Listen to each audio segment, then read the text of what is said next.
Let's put this to bed now. I'm glad she has it. It's in the family. I'm not saying that it was a great investment, but it was very special to her. It began quietly, almost too quietly. Just a whisper that drifted through the cracks of a crumbling family. A name that none of the sister wives had ever heard before. A name that would soon detonate like a stick of dynamite inside their already fractured world. Her name was Serena. Late 20s, sleek black hair that shimmered under the Arizona sun, eyes sharp enough to slice through guilt, and a social media following big enough to make anyone feel small. To the world, she was just another influencer preaching peace and wellness. But to the Brown family, she would become the storm that tore their legacy apart. Christine was the first to sense it. It wasn't intuition this time. It was numbers. Cold, unforgiving digits that refused to lie. She sat at her dining table, laptop open, scrolling through the family's shared real estate account when her eyes froze on a transaction. 7,400 wellness retreat. No explanation. No approval, just gone. Her heart began to race. Kody had always been reckless, but this wasn't like the usual mismanagement. Something about that word wellness scratched at her nerves. Hours later, scrolling through Instagram, she saw it, a yoga studio post from Sedona. There, among white robes and candlelight, stood Serena, radiant and calm. Beside her, a man with familiar curls. Kody. Christine's breath caught in her chest as she zoomed in. The shape of his hand, the posture, the curve of his smile. It was him. Another swipe revealed more photos, his arm across Serena's back, their faces close, too close. One even captured a kiss, posted and deleted too late. It was proof enough to shatter what little faith she had left. Without a word, Christine grabbed her phone and drove straight to Janelle's house. The silence in the car felt like thunder waiting to break. When Janelle opened the door, Christine didn't even speak. She just handed her the phone. The screenshots told the story themselves. Janelle's eyes widened, her face paling as reality set in. But before they could decide what to do next, Meri called. Her voice was trembling but steady enough to deliver a bombshell. She had received a hotel confirmation meant for Kody and an unknown woman. The name Serena was right there in black and white. That was the moment it became undeniable. Kody wasn't just straying emotionally. He was living a double life. Meanwhile, at home, Robyn noticed things too. A faint trace of perfume that wasn't hers, a strand of long blonde hair caught on Kody's jacket, a velvet ring box tucked into the glove compartment of his truck, engraved with the words, "To my moon, forever." That discovery sent her spiraling. By evening, she showed up unannounced at Christine's door, the ring box in her trembling hand. There were no cameras this time, no TLC crew, no audience. Just 4 women sitting around a table that had once held family dinners, now covered in evidence of betrayal. Janelle reached for her laptop and called an accountant, determined to dig deeper. Within hours, their dining table turned into a war room, stacked with papers and receipts that told a story of lies and deceit. Money transfers to Serena's accounts, 5-star hotel bookings, invoices for a wedding planner, all of it paid from joint funds. Then came the final blow. A friend of Christine's in Sedona uncovered something unimaginable, a secretly filed marriage license between Kody Brown and Serena Walker, complete with a falsified witness signature. The name written in ink, Robyn Brown. The betrayal was no longer just emotional. It was criminal. By sunrise, the 4 women had made their decision. They met at a law office downtown, hands clutching evidence, hearts pounding with fury and heartbreak. Christine had the photos. Janelle had the bank records. Robyn had the ring box. Meri had the voice, the determination to see it through. "We want to sue," she said firmly. "For fraud. For impersonating us. For deceiving us, and for lying to the entire world." The lawyers didn't waste a minute. They assembled a brutal case within 48 hours. 5 counts of financial fraud, 2 counts of identity misuse, emotional exploitation, and violations of polygamy statutes. Christine filed first, then Janelle, then Meri. And shockingly, even Robyn signed last. The woman who once defended Kody now turned against him. It was the ultimate betrayal from within. When Red Flag News broke the story, the internet went into a frenzy. Kody Brown's 5th wife scandal trended globally within hours. Reddit threads exploded, YouTube channels dissected every rumor, and the sister wives' fan base was in chaos. But while the world speculated, Kody himself stayed silent. No statement, no denial, not even a public appearance. Because deep down, he knew the truth had finally cornered him, and there was no escaping it this time. The next morning, while Serena sipped coffee beside him on the porch of their Flagstaff home, a black SUV pulled up quietly. A man in a suit stepped out, approached the steps, and handed Kody an envelope. Thick, official, and devastating. Inside was the lawsuit. Kody's face drained of color as his eyes landed on the words printed across the top. Fraud. Identity misuse. Misappropriation of funds. The mug of coffee slipped from his hand and shattered on the floorboards. Serena froze, realizing in that instant that the man she'd married wasn't just controversial. He was now legally exposed. Within hours, media swarmed Flagstaff. Cameras surrounded the courthouse, reporters filled the sidewalks, and strangers held signs that read, "Justice for the sister wives" and "Kody lead." Inside, a powerhouse team of female attorneys known as the Desert Law Queens prepared for battle. Their table overflowed with binders and boxes of evidence, wire transfers, printed emails, LLC documents, a forged marriage license, and even a wedding registry from a boutique Sedona shop titled Serena and Kody's New Life. When the first court hearing began, the room was electric. Every seat in the gallery was filled. Reporters from CNN, TMZ, and local Arizona outlets packed shoulder to shoulder. TLC refused to film the proceedings, but that didn't stop live tweets from spreading each detail like wildfire. The wives arrived one by one, each radiating a quiet strength that told the world this was no longer a reality show. This was real life. Christine entered first, wearing a navy blue suit that matched the steel in her eyes. She didn't look at Kody. She didn't need to. Janelle followed, clutching folders full of documents, her expression unreadable. Meri walked in third, chin raised, her confidence commanding attention. And finally, Robyn. Late, alone, wearing dark sunglasses and a black coat as if mourning the end of a chapter she once believed in. The judge entered and the room fell silent. What began as a family feud had now become a high-stakes legal showdown, one that could end in federal charges. As the judge called each name, the women stood in unison, answering firmly, "Present, Your Honor." Kody sat slouched beside his exhausted attorney, tapping his foot anxiously, his usual bravado gone. Christine took the stand first. Her voice was calm, but the words carried the weight of years of betrayal. "He didn't just lie to us," she said. "He exploited our beliefs. He used our trust to hide his secrets." She described the missing money, the false investments, the way he manipulated their joint accounts to fund Serena's vacations and real estate ventures. The courtroom listened in stunned silence. Then came Janelle, practical, precise, and fearless. She broke down how Kody used their family business, the Brown Family LLC, to funnel money into Serena's startup, a so-called holistic spa in California. He called it an investment in our legacy, she explained, but it was really just an investment in his lies. She produced emails showing Kody instructing her to categorize Serena's expenses as tax-deductible business trips. The judge immediately ordered a forensic audit, a rare move that showed how serious the accusations were. Next was Meri. The pain in her voice was raw, every word scraping against years of emotional neglect. She read aloud from her diary, describing how Kody hadn't held her hand in over 6 years, all while pretending he was working on himself. Then she revealed something that made the entire courtroom gasp.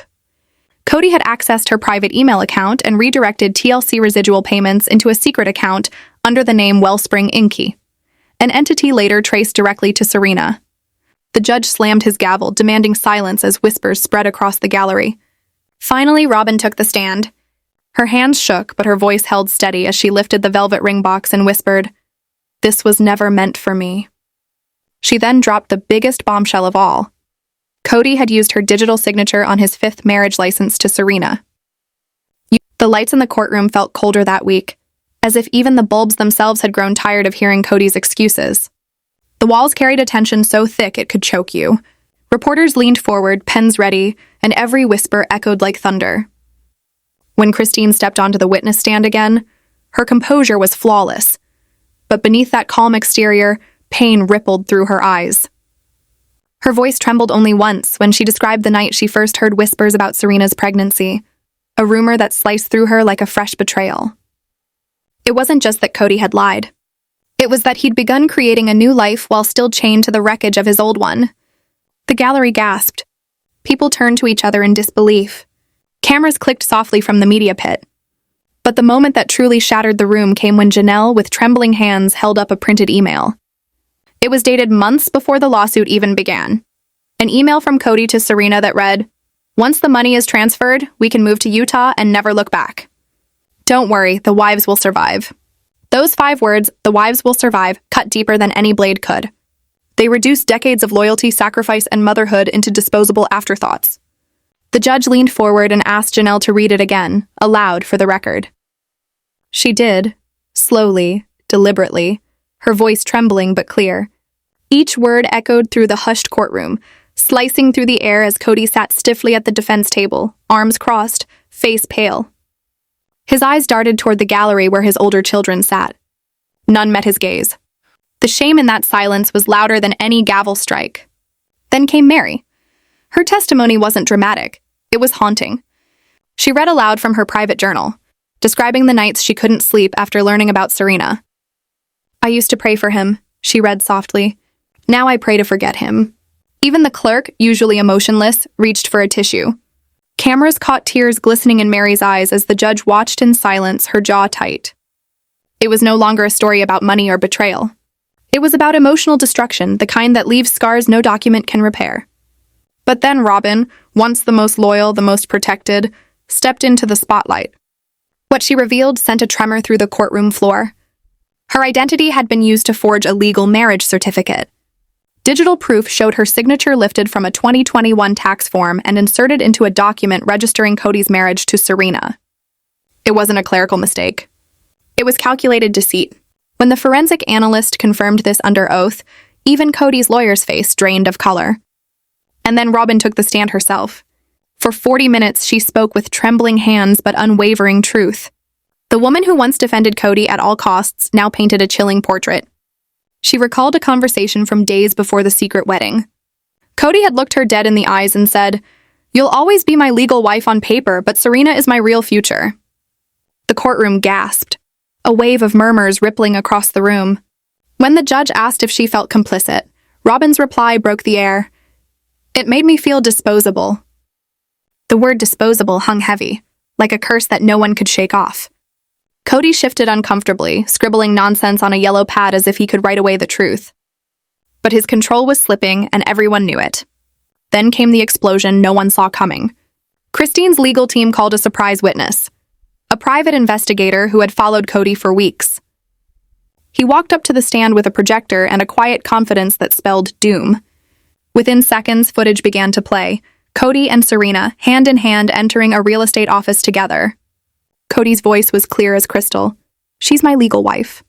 Another clip followed, Kody telling an escrow officer he was unattached except for one paperwork issue. Gasps echoed as the final piece played. An audio message from a burner phone, Kody's voice whispering, "Delete this after you hear it." "I think the judge is sniffing around our accounts." Chaos erupted. Reporters shouted questions. The judge slammed the gavel again and again, commanding order.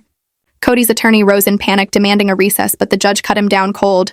"Mr. Brown, you are not in charge here anymore." That one line shattered whatever illusion of power Kody still held. Even the bailiff looked at him differently now. Not like a husband under pressure, but like a man unraveling. And as if that wasn't enough, the bombshells kept coming. Serena herself appeared unannounced, quietly stepping into the courtroom. Her face was pale, her hands trembling as she clutched a folder. Moments earlier, she had submitted an affidavit to the prosecution, a declaration of truth that flipped the entire trial on its head. She testified that she learned about the other wives only 3 weeks after her marriage, and that when she confronted Kody, he simply shrugged and said, "They're just holding on to the past." Her words stung like venom, and then she handed over phone screenshots, voice memos, and even financial records. In one recording, Kody could be heard laughing softly, saying, "If this ever comes out, they'll crucify me on TV." The courtroom went dead silent. Every camera pointed at the defendant's table. And that's when the judge leaned forward, eyes hard as stone, and said, "Mr. Brown, it appears the crucifixion has already commenced." Outside, the media was in a frenzy. Every outlet from TLC insiders to national tabloids stood by with microphones ready. But inside, something more powerful was happening. The 4 women who once built a life together under Kody's rule were now united, not in faith, but in truth. Their lawyer read a joint statement aloud. We gave him our youth, our faith, our trust, and our children. He gave us lies, financial destruction, and emotional devastation. It was thunderous. People stood, applauded, cried. Even the judge seemed momentarily shaken. Then the prosecution dropped one final motion to refer all evidence of forgery and fraud to the district attorney's office for criminal investigation. And with that, the case shifted from a civil trial to potential criminal prosecution. Kody's face went ashen. His attorney whispered furiously, but the damage was done. The man who once bragged about control was now facing the one thing he could never manipulate: the law. When the courtroom reconvened for session 4, something had changed. The energy was heavier, the silence thicker. Even the air felt judgmental. Kody entered without his usual swagger. Gone were the smirks, the expensive suit, the pretense. He looked hollow, defeated, his once fiery eyes dulled by exhaustion. He had no notes, no allies, no wife by his side, and only the crushing realization that he was, at last, alone. As he took the stand, the entire room held its breath. Cameras clicked, but slowly. Reporters barely blinked. Even his breathing sounded too loud. When the judge asked him to raise his right hand and swear to tell the truth, he hesitated, just long enough for everyone to notice. The words, "So help me God," seemed to burn his tongue as he spoke them. Kody's defense tried to humanize him, painting him as overwhelmed and misunderstood. "I didn't mean to hurt anyone," he said softly. "I just followed my heart." The words fell flat, echoing in the room like an insult. Christine audibly scoffed from the gallery. Robyn rolled her eyes, arms folded tight. Janelle simply shook her head. But Kody kept talking, rambling about spiritual polygamy, family bureaucracy, and misunderstandings. It was all unraveling in real time. Then came the prosecutor's turn. "Did you or did you not forge Robyn Brown's signature on the legal marriage license submitted to the state of Nevada?" The question sliced through the air like a blade. Kody froze. 6 seconds passed. Then he muttered, "I don't remember." Gasps. The prosecution slammed down 2 papers, the real signature and the forged one, side by side. "Then explain why these are identical," they demanded. Kody stammered. He shrugged. "It was a placeholder business," he said when asked about his fake company that had received over $118,000 in TLC. The courtroom was silent, almost too silent, like the calm before a thunderstorm. Kody sat there, his wrists still red from the cuffs that had been briefly removed for the hearing. His eyes darted around the room, searching for sympathy, but every face he met seemed to hold only judgment or disappointment. The gavel struck once, sharp, echoing, and Judge Peterson leaned forward, his voice steady yet cutting through the thick tension. "Mr. Brown," he said, "this court is not here to entertain your reality show drama. We're here because of your choices, your actions, and the pain they've caused to those who once trusted you." The words hit harder than any sentence could. Robyn's face was pale, trembling in her seat, clutching her rosary as if it could rewind the last few months. Janelle and Christine exchanged a long look, not of glee, but of release, as if justice had finally touched the man who had played God with their lives for far too long. Kody tried to speak, but his voice cracked. "I didn't mean for it to go this far," he whispered, half to himself, half to the crowd that once idolized him. The prosecutor rose, laying out document after document, each one a piece of Kody's crumbling empire. Hidden accounts, fake loans, misused family funds. "You controlled every aspect of their lives," the prosecutor thundered. "You promised them freedom through faith, but bound them through fear. And now, Mr. Brown, the very system you manipulated has caught up to you." The camera flashes from the press bench lit up like lightning strikes. The sister wives, sitting in rows behind, didn't flinch. They'd seen Kody perform 1,000 times before, but this wasn't a performance. This was the fall. When the witness stand opened, the surprise came from the very person no one expected. A woman who walked in with quiet confidence, eyes steady, expression unreadable. Gasps filled the courtroom as whispers spread. "It's her, the 5th wife." Her name was Savannah Lee, and as she took the stand, Kody's complexion drained completely. "Mr. Brown promised me marriage," she began, voice clear and unwavering. "He said he was done with his old life. He said I was his future, but he lied. He used me just like he used all of them." The judge leaned forward, eyebrows raised. Robyn looked as though she'd been struck across the face. The courtroom broke into murmurs, but Savannah continued, "He made me sign papers, property papers, without telling me what they were for. When I found out, I went straight to the authorities." Her words were a knife twisting deep. Kody slammed his fist on the table. "You're lying!" he barked, his voice cracking with desperation. But the judge's gavel struck again. "Enough!" Judge Peterson snapped. "This is not your show, Mr. Brown." The courtroom was chaos. Reporters shouting questions, Robyn sobbing uncontrollably, and Janelle shaking her head in disbelief. Christine whispered to Meri, "This was bound to happen sooner or later." Meri didn't reply, but a single tear rolled down her cheek. For years, she had defended him, believed in the idea that their love was sacred, even when it broke her. Now all that remained was the bitter truth. Kody Brown wasn't the leader of a spiritual family. He was the architect of his own downfall. Outside the courthouse, the world waited. Cameras, microphones, flashing lights, a sea of noise waiting for a reaction. When the verdict finally came, the tension broke like shattered glass. "Kody Brown," the judge declared, "you are hereby found guilty on multiple counts of fraud, coercion, and emotional abuse." A gasp swept through the room. Robyn clutched her head, crying out, "No! This can't be happening!" But it was. Kody's eyes darted wildly, searching for someone to defend him. Someone to say it was all a misunderstanding. But no one did. Even the lawyers seemed exhausted. As the bailiff approached to escort him out, Kody's body seemed to collapse inward. "Robyn, please," he whispered, his voice breaking. "Tell them the truth. Tell them I did it for us." But Robyn didn't move. She sat frozen, her tears mixing with the faintest trace of guilt. For the first time, she realized the empire she'd helped protect had crumbled because she had turned away from truth too many times. Christine, standing with Janelle and Meri, took a deep breath as the gavel fell one last time. The sound echoed through the courtroom like the closing of a chapter. Outside, fans who had once adored the Sister Wives saga now held up signs, some reading, "Justice for Janelle and Christine," others, "Kody, lead to us all." The internet had already erupted. The headlines blazing across social media, "Kody Brown found guilty. Fifth wife betrayal seals his fate." As Kody was led out in handcuffs, the rain began to fall. Soft at first, then heavier, almost cinematic. He glanced back one last time, eyes locking with the women who had once called him husband. For a moment, everything was silent again. His lips trembled as if he wanted to speak, to apologize, to rewrite it all. But no words came. The doors closed behind him, and the noise of the outside world swallowed him whole. Later that night, in a quiet interview filmed for the reunion special, Christine spoke softly. He thought he could control everything. But love doesn't work that way. You can't own people. You can't own their hearts. Janelle added, "We just wanted peace, and maybe now we'll finally have it." Robyn sat alone, staring at her folded hands, whispering, "He wasn't supposed to go down like this." The camera lingered on her, her mascara streaked, her breath uneven.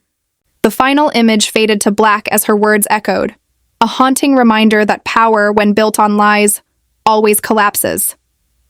And so, GlowGossips USA closes this chapter. Kody Brown, once the face of polygamous devotion, now just another man undone by greed, ego, and secrets. The courtroom may have given its verdict, but the real sentence was the loss of